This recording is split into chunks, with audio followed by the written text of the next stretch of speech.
حق چار یار تو اہل سنت کو پتہ ہی ہے، سیدنا ابو بکر، عمر، عثمان و علی رضی اللہ عنہم اجمعین وعلیہم السلام اجمعین۔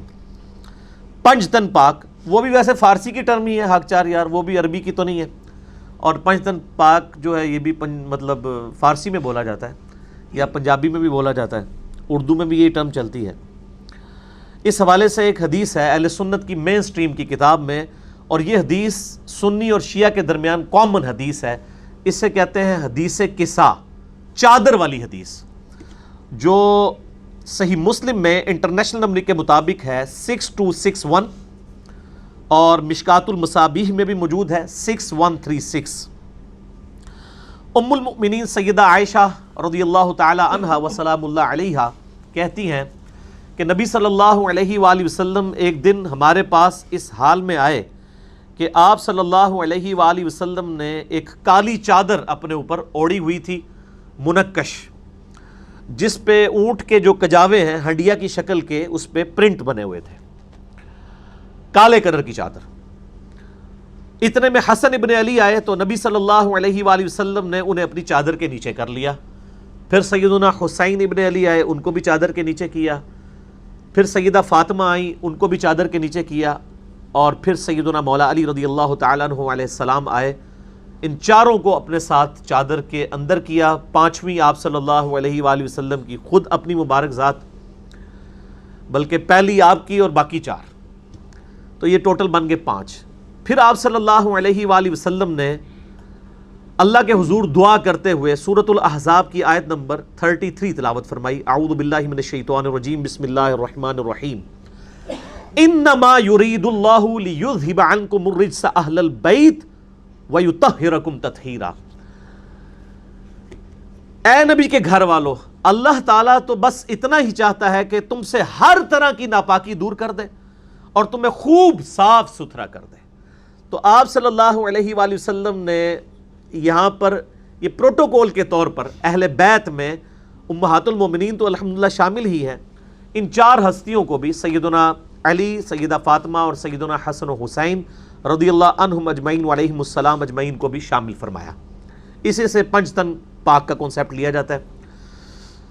اسی طرح صحیح مسلم میں ہی ایک اور حدیث ہے انٹرنیشنل نمبر کے مطابق 6220 اور مشکات میں بھی ہے 6135۔ سعد ابن ابی وقاص رضی اللہ تعالیٰ عنہ کو حضرت معاویہ ابن ابی سفیان رضی اللہ تعالیٰ عنہما نے بلایا اور انہیں حکم دیا کہ وہ حضرت علی کے اوپر سب و شتم کریں۔ مسلم کے الفاظ ہیں امر معاویہ، اور یہ کہتے ہیں جی سب و شتم سے مراد تنقید ہے، تنقید نہیں ہے۔ صحیح مسلم میں انٹرنیشنل نمبر کے مطابق 6229 نمبر حدیث ہے، آپ دارالاسلام کی مسلم شریف کھول لیں، اسلام 360 میں جا کے PDF دیکھ لیں، کچھ بھی دیکھ لیں، اس میں واضح الفاظ ہیں۔ وہ کہلوایا کرتے تھے لعن اللہ ابا التراب، تم کہو اللہ کی لعنت ہو ابو تراب علی ابن ابی طالب پر، نعوذ باللہ من ذالک، یہ مسلم کے الفاظ ہیں۔ تو سعد ابن ابی وقاص نے انکار کر دیا، تو ابی معاویہ رضی اللہ تعالیٰ نے ان سے پوچھا کہ آپ کو کون سی چیز مانے ہے کہ آپ حضرت علی کے اوپر لعنت نہیں کرتے، ان پہ سب و شتم نہیں کرتے؟ تو انہوں نے کہا معاویہ میں نے 3 باتیں نبی صلی اللہ علیہ وآلہ وسلم سے سیدنا علی کے بارے میں ایسی سنی ہیں کہ اگر ان میں سے مجھے کوئی ایک بھی مل جاتی تو میرے لیے سرخ اونٹوں سے بڑھ کر ہوتا۔ یہ کون کہہ رہا ہے؟ سعد ابن ابی وقاص، وہ شخص ہے جسے جنت کی بشارت ملی ہوئی ہے، عشرہ مبشرہ میں سے ہے، خود مولا علی کا قول ہے بخاری اور مسلم میں کہ میں نے سعد ابن ابی وقاص کے علاوہ کسی شخص کے لیے نبی صلی اللہ علیہ وآلہ وسلم سے یہ بات نہیں سنی کہ میرے ماں باپ اس پر قربان ہو۔ سعد تو تیر چلا احد کے موقع پر۔ ان کا نام ہے سعد ابن مالک، اور سعد ابن ابی وقاص بھی انہی کا نام ہے، یعنی ابو وقاص جو ہے ان کی کنیت تھی۔ اور وہ شخص کہہ رہا ہے کہ مجھے حضرت علی کی کوئی ایک فضیلت بھی مل جائے نا تو سرخ اونٹوں سے، جو کچھ دنیا ہے میں ہے اللہ کی نعمتیں، ان سے بڑھ کے مجھے محبوب ہو۔ معاویہ پہلی فضیلت یہ صحیح مسلم 6220، مشکات میں اس کا کچھ حصہ ہے صرف۔ غزوہ تبوک کے موقع پر نبی صلی اللہ علیہ وآلہ وسلم نے عورتوں اور بچوں پر سیدنا علی کو اپنی جگہ خلیفہ چھوڑا، اور یہ پہلا اور آخری موقع تھا کہ مولا علی نبی علیہ السلام کے ساتھ کسی قتال یا جہاد میں شریک نہیں ہو رہے تھے. پہلا موقع. اور آخری سیدنا علی نے رونا شروع کر دیا. تو آپ نے ان کے لیے تسلی کے لیے فرمایا کہ کیا اے علی تم اس بات پر خوش نہیں ہو کہ تمہاری میرے ساتھ وہی نسبت ہے جو ہارون کی موسیٰ کے ساتھ. اللہ اکبر. یعنی یہ انبلیویبل چیز ہے. حضرت موسیٰ علیہ السلام کے ساتھ سپورٹیو شخصیت کس کی تھی؟ ہارون علیہ السلام کی. ٹھیک ہے. ہم سیدنا ابوبکر صدیق رضی اللہ تعالیٰ عنہ علیہ السلام کو یار غار کہتے ہیں نا، لیکن یہ الفاظ ان کے بارے میں بھی نہیں آئے. سیدنا عمر کے لیے بھی ایک حسن درجے کی روایت ہے، اس میں بھی علماء کا اختلاف ہے، وہ ترمذی کی، کہ میرے بعد کوئی نبی ہوتا تو عمر ہوتا، وہ بھی ترمذی میں ہے. لیکن یہ تو بخاری مسلم دونوں میں مولا علی کے فضائل کے چیپٹر میں شروع کی حدیث ہے، اور میں مسلم والا طریق پڑھ رہا ہوں. تو آپ نے فرمایا مگر میرے بعد کوئی نبی نہیں. معاویہ دوسری فضیلت سن. غزوہ خیبر کے موقع پر جب شکست ہو گئی تھی اور فتح نہیں مل رہی تھی، تو نبی صلی اللہ علیہ وآلہ وسلم نے فرمایا کل میں اس شخص کے ہاتھ میں جھنڈا دوں گا جو اللہ اور اس کے رسول سے محبت کرتا ہے، اللہ اور اس کے رسول اس سے محبت کرتے ہیں. ہم پوری رات اس بات میں کہ تصور سے نہیں سوئے کہ وہ خوش نصیب شخص کون ہوگا کہ جس سے اللہ اور اس کے رسول بھی محبت کرتے ہیں. ون وے ٹریفک نہیں. اور مسلم شریف کے الفاظ ہیں، حضرت ابو ہریرہ کہتے ہیں کہ حضرت عمر کہا کرتے تھے یہ پہلا موقع تھا کہ مجھے بھی خواہش ہوئی کہ وہ شخص میں ہوں. ایک وہ جعلی روایت ہے نا کہ جی وہ حضرت ابوبکر کے لیے کہا کرتے تھے کہ جی میری جو ہے وہ پوری زندگی کی نیکیاں لے لی جائیں اور غار ثور کی ایک نیکی. وہ جعلی روایت، جھوٹی روایت ہے. شیخ البانی، شیخ زبیل زئی صاحب دونوں اس کو جھوٹی روایت کہتے ہیں. مشکات میں آپ تحکیم دیکھ لیں، اور وہ ہے بھی دور کی کتاب میں، سنن کبریٰ البیہقی کے اندر موجود ہے. اور یہ مسلم شریف کی روایت ہے کہ حضرت عمر کہتے ہیں مجھے رشک آئے گا. تو سعد ابن ابی وقاص کہتے ہیں کہ نبی علیہ السلام نے صبح بلایا علی کی طرح، پیش کیا گیا، شعب چشم تھا، لعاب دہن لگایا، دعا فرمائی، اپنے مبارک ہاتھوں سے زرہ باندھی، اللہ تعالیٰ نے فتح دے دی خیبر کے موقع پر. تیسرا موقع فرمایا کہ جب نجران کے عیسائیوں کے ساتھ مباہلہ ہوا، اور یہ مباہلہ آپ صلی اللہ علیہ وآلہ وسلم کی وفات سے 1-1.5 سال پہلے کا واقعہ ہے. یہ تبوک کے بھی بعد کا ہے، 9 ہجری کے اینڈ کا ہے، یہ 10 ہجری کا ہے. 11 کے تو سٹارٹ میں آپ کی وفات ہوگی صلی اللہ علیہ وآلہ وسلم. تو نجران کے عیسائیوں کے سامنے آپ نے دلائل رکھے، اس کے باوجود وہ ضد پہ اڑے رہے. تو پھر اللہ تعالیٰ نے سورہ آل عمران آیت نمبر 61 میں نبی صلی اللہ علیہ وآلہ وسلم کو یہ حکم فرمایا. اعوذ باللہ من الشیطان الرجیم، بسم اللہ الرحمن الرحیم. فَمَنْ حَاجَّكَ فِيهِ مِنْ بَعْدِ مَا جَاءَكَ مِنَ الْعِلْمِ. اے نبی علیہ السلام اس کے باوجود اگر یہ عیسائی آپ سے جھگڑا کریں بعد اس کے کہ آپ کے پاس ڈیفینیٹ علم آ چکا ہے لوگوں کو ہدایت دینے کے لیے، یعنی قرآن. فَقُلْ تَعْلَوْا نَدْعُوا أَبْنَاءَنَا وَأَبْنَاءَكُمْ. تو ان سے پھر فرماؤ ایز اے لاسٹ ریزارٹ کہ لے آؤ اپنے بیٹے، ہم بھی اپنے بیٹے لے آتے ہیں. وَنِسَاءَنَا وَنِسَاءَكُمْ. تم بھی اپنی عورتیں لے آؤ، ہم بھی اپنی عورتیں لے آتے ہیں. وَأَنفُسَنَا وَأَنفُسَكُمْ. تم خود بھی آ جاؤ، ہم بھی خود آ جاتے ہیں. ثُمَّ نَبْتَهِلْ. اس کے بعد ہم گڑ گڑا کر اللہ کے حضور دعا کرتے ہیں. فَنَجْعَلْ لَعْنَةَ اللَّهِ عَلَى الْكَاذِبِينَ. کہ جھوٹوں پر اللہ کی لعنت ہو، ادھر ہی جھوٹے برباد ہو جائیں. اس کو کہتے ہیں مباہلہ.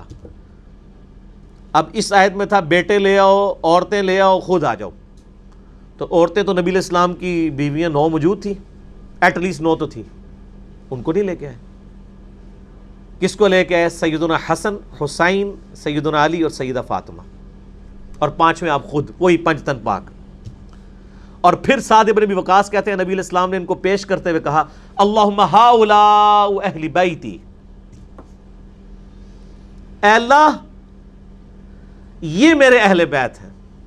ویسے تو بیویاں بھی اہل بیت ہیں لیکن یہ اسپیشل پروٹوکول والے اہل بیت ہیں. اللہم ہؤلاء اہل بیتی.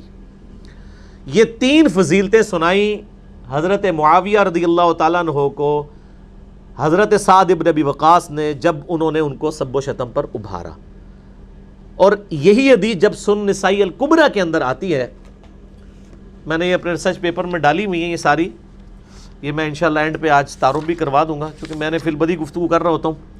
سنن نسائی الکبریٰ میں 8439 ہے، خصائص علی والا جو چیپٹر ہے اس کے اندر، اور شیخ غلام مصطفیٰ ظہیر صاحب نے اس کی سند کو صحیح کہا ہے. اس میں آگے الفاظ ہیں کہ سعد ابن ابی وقاص کا بیٹا کہتا ہے کہ پھر جتنے دن حضرت معاویہ وہاں رہے انہوں نے ایک جملہ بھی حضرت علی کے خلاف نہیں نکالا، ڈر گئے۔ یہ الفاظ شو کر رہے ہیں کہ وہ ان سے کروانا چاہ رہے تھے، جبکہ ہمارے سنیوں نے ماشاءاللہ اتنی دور کی تعویل کی ہے، وہ کہتے ہیں وہ حضرت معاویہ سے جو ہے وہ پوچھ رہے تھے سعد ابن وقاص سے کہ یہ باقی لوگ تو گالیاں دیتے ہیں، آپ کیوں نہیں دیتے ہیں؟ مجھے کوئی فضائل سنائے ان کے، ایڈی لمبی کہانی کرائی ہے۔ اگر یہ چیز ہوتی تو اگلے یہ الفاظ ہوتے ہیں کہ جتنے دن وہ رہے پھر حضرت علی کے بارے میں ایک جملہ بھی اپنی زبان سے نہیں نکالا۔ وہ یعنی حدیث خود حفاظت کرتی ہے۔ اسی میں سنن نسائی الکبریٰ میں آگے ملتا ہے کہ سعد ابن ابی وقاص ہی کہتے ہیں، ان کو دو تابعین ملنے آتے ہیں اور وہ کہتے ہیں کہ یہ لوگ بنو امیہ کے لوگ مجھے کہتے ہیں اللہ کے نبی کے محبوب ترین داماد پہ میں لعنت کروں، تو میں نے سنے تم لوگ لعنت کرتے، انہوں نے کہا معاذ اللہ ہم نہیں کرتے۔ تو سعد ابن ابی وقاص نے کہا کہ میں تمہیں نصیحت کرتا ہوں کبھی بھی علی ابن ابی طالب پر لعنت مت کرنا، یہ انہوں نے ان کو وصیت کی، کیونکہ میں نے نبی علیہ السلام سے علی کے بارے میں وہ کچھ سن رکھا ہے جو کسی کے بارے میں نہیں سنا۔ اب یہ علیحدہ سے ایک ٹاپک ہے، میں پھر وہ ڈیویٹ ہو جاؤں گا، میں نے بس صرف برکت کے لیے، چونکہ محرم تھا تو میں نے اتنی ڈیٹیل میں جانا بھی نہیں تھا۔ باقی آپ کو ڈیٹیل دیکھنی ہے، میرا کچھ عرصہ پہلے لیکچر ریکارڈ ہوا، لاکھوں لوگوں نے دیکھا، رپلائی ٹو مولانا الیاس قادری آن حضرت معاویہ رضی اللہ تعالیٰ عنہ۔ اس میں نے کئی چیزیں بریلویوں کے ترجمے ایچ ڈی کیمرے میں دکھائے ہیں، بخاری مسلم نے کس طریقے سے آل امیہ کے دور میں جو کچھ برائیاں ہوتی تھی کھول کے بیان کی ہیں، لہٰذا ان کے بارے میں آپ تصور بھی نہ کریں کہ انہوں نے 10 محرم کو ڈائلیوٹ کرنے کے لیے کوئی اس طرح کی حدیثیں گھڑی ہیں، نعوذ باللہ من ذالک۔ یہ جتنی حدیثیں میں نے بیان کی اور کئی اور احادیث جو مجھے بیان کرنی چاہیے لیکن ٹائم نہیں ہے، میں آخر میں اپنے ایک ریسرچ پیپر کا تعارف کروا دیتا ہوں۔ یہ ہے میرے بھائیوں میرا ریسرچ پیپر، واقعہ کربلا کا حقیقی پس منظر 72 صحیح الاسناد احادیث کی روشنی میں، جس میں نے 200 روایتیں اہل سنت کی کتابوں سے جمع کی ہیں، اکثر احادیث بخاری اور مسلم سے ہیں اور باقی اہل سنت کی مین سٹریم کی کتابوں سے، اردو میں بھی ہے، عربی میں بھی ہے، انگلش میں بھی ہے، ہندی میں بھی ہے اور فارسی اور بنگالی میں بھی اس کے اوپر، اور پشتو میں بھی الحمدللہ کام شروع ہو گیا ہے۔ یہ ریسرچ پیپر آپ پڑھیں، اس میں میں نے سارا ٹروتھ ریویل کیا ہے، خلفائے راشدین کون کون ہیں وہ بتائے ہیں، حضرت عثمان غنی رضی اللہ تعالیٰ عنہ کی شہادت کے اصلی اسباب بتائے ہیں، جعلی نہیں گھڑے ہوئے کہ جو عبداللہ ابن سبا تھا، وہ تو بعد کی پیداوار ہے، اس کو مولا علی نہیں قتل کروایا۔